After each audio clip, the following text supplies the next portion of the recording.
That is more important. So over to you, Gazi and Mahabubul Alam. You know, it means you are the Mahbub of the whole world. So please go ahead.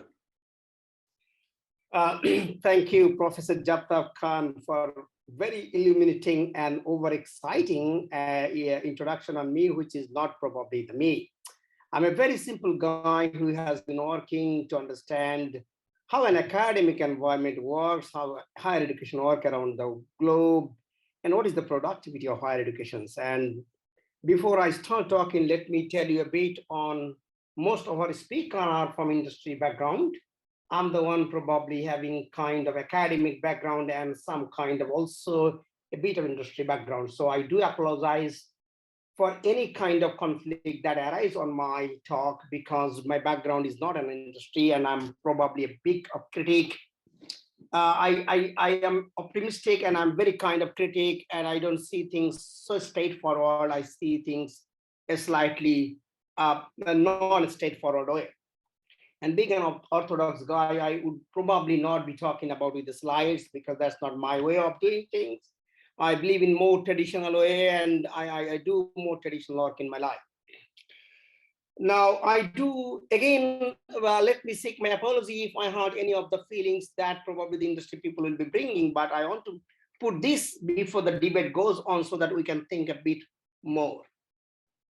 Now, the statistics has been born at 801. So probably Al-Kindi is the one who has been designed and statistic one. Since then, 8081 and until today, we have been having 29 people defining statistics founders or father of the statistics. And the most remarkable has been happened with the Professor Fishers in somewhere in 80s. I don't know if these people are around the world, would they will be happy what we are doing at the name of statistics. I don't know what was this the intention of Professor Kindi to develop any statistics. Are we really exploiting the statistics? Are we really raping the statistics? Are we a rapist of statistics? That's the big things comes to my mind. And when I say this very funny and fundamentally, outburst world, are we exploiting statistics or are we raping statistics? I do humble respect to these founders of the statistics because statistics has a different purpose, I guess. Altogether, what we are doing is today is we are aligned from the statistics, and that has been taken into the consideration of a journal business. And I don't know where we are heading. So that is the debate I want to bring in today. So we measure things through statistics, data, informations. But do you really work for statistics or what creates statistics? It's a big debate. Most of the cases, I would say that we work for work. We work for by the definition of the work.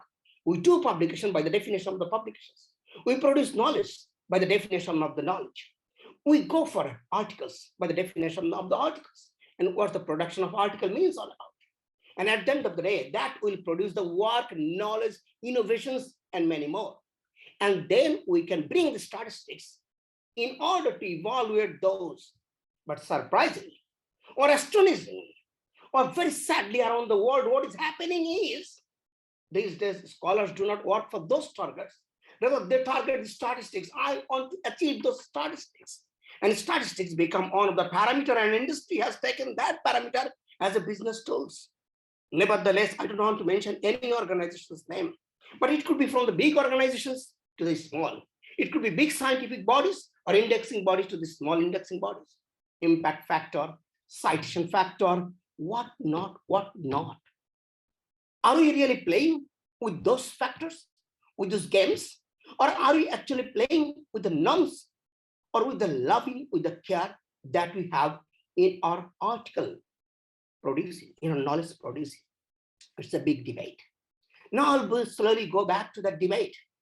Now, what is MetricDriven work at the main is, we are not driven by the observations or by the understanding, rather we driven by the mathematics, by the figures. As I said, does this figure is created by the work, or work creates figures, or figure creates work? Big debate. Which one come first? Chicken come first or egg first come? Probably I won't be able to answer, but I know chicken produce egg. Okay? And egg does not produce chicken, because at the end of the day, chicken is also need to make it on in order to produce chicken. So chicken is the fundamental, not egg is the fundamental. So now statistics, is it fundamental or is it the work is fundamental? I would say work is fundamental. Do you care about?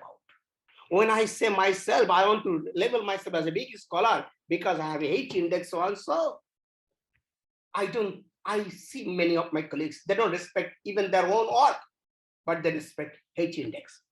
They respect the citation matrix, and they are very proud of it. But if we can put a hand on our chest and saying that, do you respect your own work? Many of them, sometimes I don't know.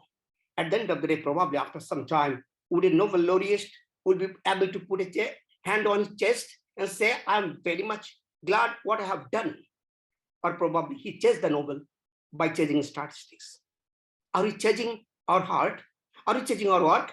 Are we changing the statistics? That's a big debate that is happening around the world. So now why it is coming in the picture? Now one is, we do the work, it creates statistics. Now many of the people around the globe would love to follow metric-driven culture. Why? Because at the end of the day, it gives you a way, metaphor. It gives us an understanding how we can measure things. Now, because of the controlling, measurement, evaluations, monitoring, we need this. Now, we need this statistic-driven or metric-driven fundamentalities because we want to evaluate, we want to monitor, we want to see how the progress is going, and in order to check, find out where we need to hit in order to achieve the targets. That's fair enough. I'm fine with that. But actually, are we chasing those numbers? Or actually, we are seeing those numbers in order to chase the work? This is a big dilemma. Are we chasing those numbers in order to achieve those numbers? Or are we checking those numbers in order to chase our work? That we need to ask ourselves. Now, internationally, these days, we are overly crowded.